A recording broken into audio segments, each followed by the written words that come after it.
Hello મિત્રો, આજે હું તમને બાજુના આર્મોલ કાપવાની સરળ અને સારી રીત બતાવીશ, તે પણ ગુજરાતીમાં.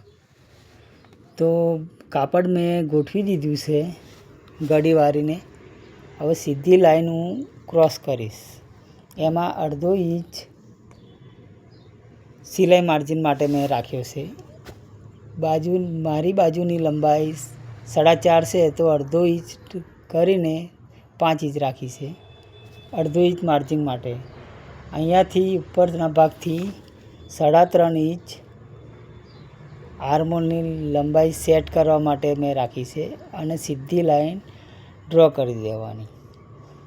પછી આપણે જે પાછળનો ભાગ ખરો ને તેને ઉઠાવી લેવાનો, જે આપણે ડ્રોઈંગ કટિંગ કર્યું હોય તેનાથી આપણે ઉપરના શોલ્ડરના ભાગથી નીચેના ભાગ સુધી કેટલી લંબાઈ આવે છે તે ચેક કરી લેવાની. જે આવે છે આપણે 7.25 આવે છે.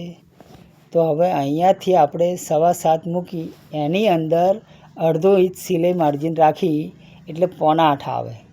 એટલે 7.25 આપણે નિશાન કરી દેવાનું અને 1.5 ઇંચ આપણે સિલાઈ માર્જિનનું એડ કરી દેવાનું.